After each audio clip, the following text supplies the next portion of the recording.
श्रीमते रामानुजाय नमः।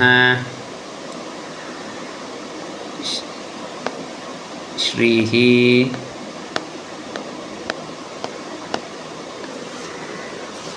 Okay, so today we will see the Shabda Roop for Rama and Balaka. Both are Akarant Purling. Akarant means both the base word ends in the sound A. Rama, Balaka. And Purling means masculine gender. So we'll look at the Shabda Roop. That's the word forms for these two nouns, two words. And in Sanskrit, in English we have singular, plural. In contrast, in Sanskrit we have three Shatsings. Ekavachan, Dvivachan and Bahuvachan. Ekavachan means singular. Dvivachan is dual, when two things are there. And Bahuvachan means more than two, plural. And there are 7 vibhaktis and one other thing for addressing, Sambodhan. So the vibhaktis are Prathama vibhakti, Dvitiya, Tritiya, Chaturthi, Panchami, Shashti, Saptami and Sambodhan. So we'll look at the table for Rama and Balaka. And once we learn these things, then we'll be able to use these words in sentences, or if sentences are given to us, we'll be able to understand what they mean. So hopefully in future such classes we'll be able to look at those things. So Rama, one second. So as we said, these are Akarant Purling. Rama Shabda,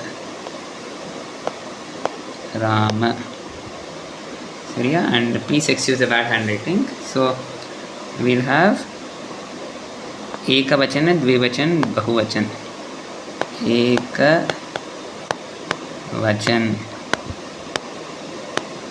then Dvivachan,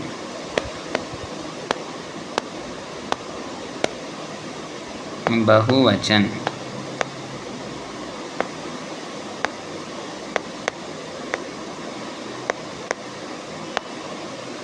And here we have the vibhaktis. Prathama,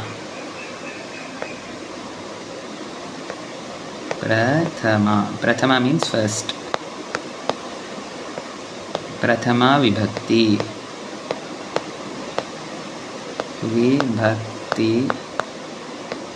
then this is Dvitiya vibhakti. Next Dvitiya, Tritiya, third, Chaturthi,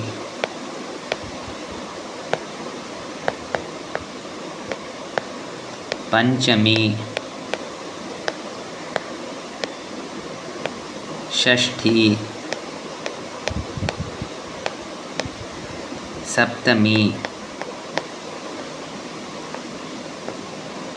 and one is Sambodhan. Sambodhan is for addressing. Sambodhana. Okay, now we can look at the words. So Ekavachan, first the table is Ramaha, Ramau, Ramaha. Ramaha, Ramau, Ramaha. Ramam, Ramau, Raman. Ramam, Ramau,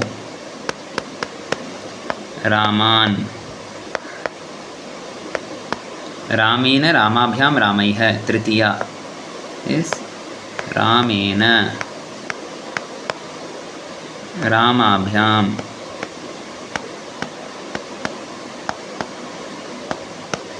Ramaihi.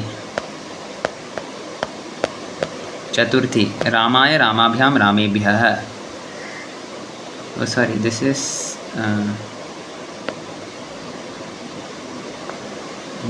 Dvitiya and this is Tritiya. Chaturthi, Ramaya, Ramabhyam, Ramebhyah. Ramaya, Ramabhyam, Ramebhyah.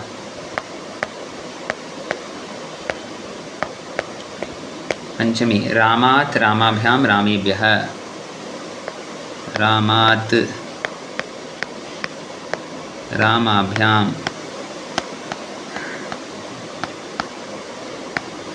Ramebhyah. रामस्य रामयोः रामानां रामस्य षष्ठी रामयोः रामानां सप्तमी रामे रामयोः रामेषु रामे रामयोः रामेषु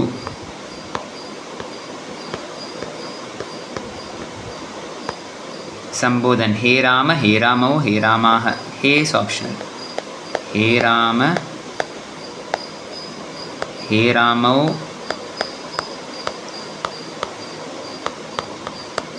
हे रामाः हे is optional, therefore writing it within brackets.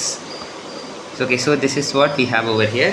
So now our table for Rama is Ramah Ramu Ramah Ramam Ramu Raman Ramena Ramabhyam Ramaihi Ramaya Ramabhyam Ramebhyah Ramat Ramabhyam Ramebhyah Ramasya Ramayoh Ramanam Rame Ramayoh Rameshu He Rama He Ramu He Ramah रामः रामौ रामाः रामं रामौ रामान् रामेण रामाभ्यां रामैः रामाय रामाभ्यां रामेभ्यः रामात् रामाभ्यां रामेभ्यः रामस्य रामयोः रामानां रामे रामयोः रामेषु हे राम हे रामौ हे रामाः रामः रामौ रामाः रामं रामौ रामान् रामेण रामाभ्यां रामैः रामाय रामाभ्यां रामेभ्यः रामात् रामाभ्यां रामेभ्यः रामस्य रामयोः रामाणां रामे रामयोः रामेषु हे राम हे रामौ हे रामाः.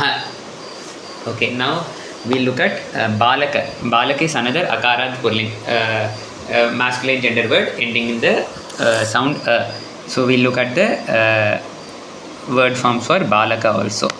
So we'll erase Rama and see for balaka.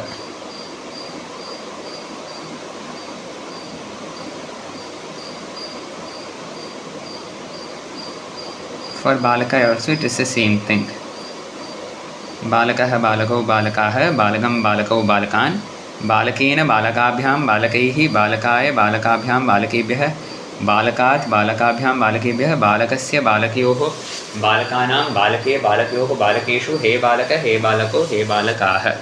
So we write balaka instead of Rama, write balaka. So what is it? बालकः बालकौ बालकाः बालकः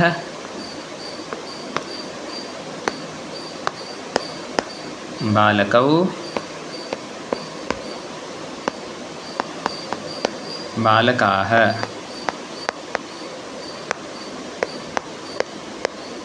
बालकं बालकौ बालकान् बालकः बालकौ बालकाः बालकं बालकौ बालकान्. द्वितीय बालकं बालकौ बालकान्. तृतीय बालकेन बालकाभ्यां बालकैः बालकेन बालकेन means बालक के द्वारा by the boy through the boy बालकेन बालकाभ्यां.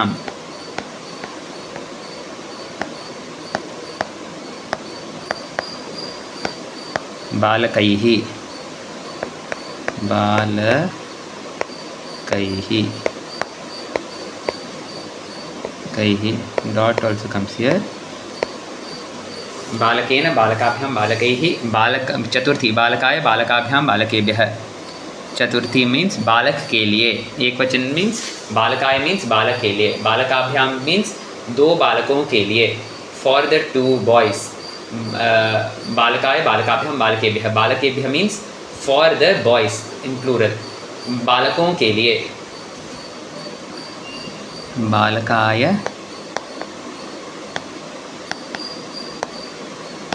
बालकाभ्यां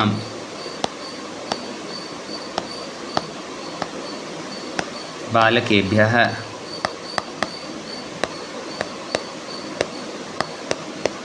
पंचमी बालकात् बालकाभ्यां बालकेभ्यः. बालक से. पंचमी मीन्स बालक से. बालक से अलग होने में. दैट इज द पंचमी. बालकात्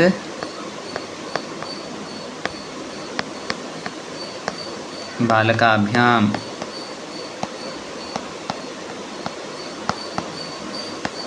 बालकेभ्यः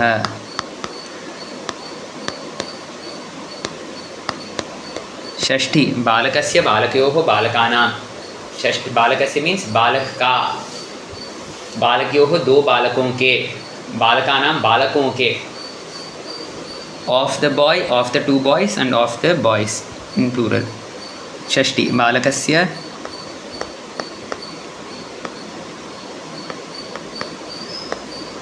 बालकयोः दो बालकों का के बालकानां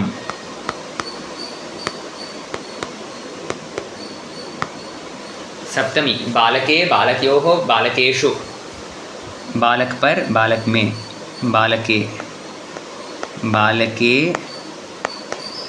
बालकयोः बालकेषु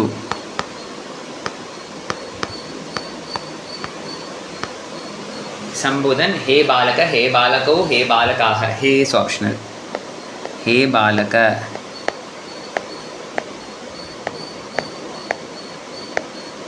हे बालकौ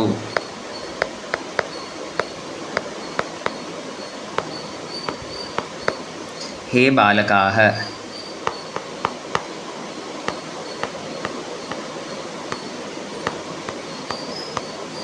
okay so we'll study the table again बालकः बालकौ बालकाः बालकं बालकौ बालकान् बालकेन बालकाभ्यां बालकैः बालकाय बालकाभ्यां बालकेभ्यः बालकात् बालकाभ्यां बालकेभ्यः बालकस्य बालकयोः बालकानां बालके बालकयोः बालकेषु हे बालक हे बालकौ हे बालकाः बालकः बालकौ बालकाः बालकं बालकौ बालकान् बालकेन बालकाभ्यां बालकैः बालकाय बालकाभ्यां बालकेभ्यः बालकात् बालकाभ्यां बालकेभ्यः बालकस्य बालकयोः बालकानां बालके बालकयोः बालकेषु हे बालक हे बालकौ हे बालकाः बालकः बालकौ बालकाः बालकं बालकौ बालकान् बालकेन बालकाभ्यां बालकैः बालकाय बालकाभ्यां बालकेभ्यः बालकात् बालकाभ्यां बालकेभ्यः बालकस्य बालकयोः बालकानां बालके बालकयोः बालकेषु हे बालक हे बालकौ हे बालकाः Now how do we use these words in sentences? Just one or two sentences we'll see and then we'll conclude our class. So this thing is balakah. So how do we say balakah is prathama vibhakti ekvachan. So that is balak singular. So balakah patati. The boy reads. The boy studies. So that's how we'll write. So we'll write it as balakah. So we'll erase this if you want. Okay, balakah patati means the boy reads. The boy reads. Now if there are two boys and they are reading, so how do we do that? What do we write for that? What we'll do is, okay, first we'll erase this.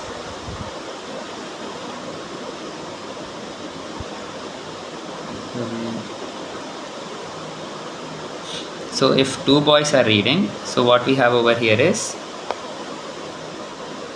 balakau. So we have the word balakau here. So balakau pathatah. So we'll look at verb forms hopefully some other time. So we have in verb forms we have patati, patatah, patanti. So when two dvivachan is there, we use word patatah and we take the word balakau from here and use the word patatah for that. Balakau patatah. Balakau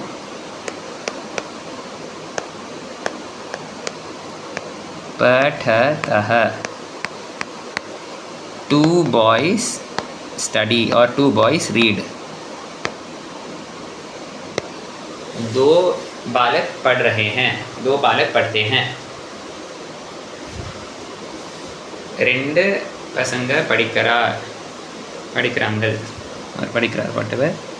And then if we have bahuvachan means plural, more than two. So balakaah pathanti. Balakaah pathanti.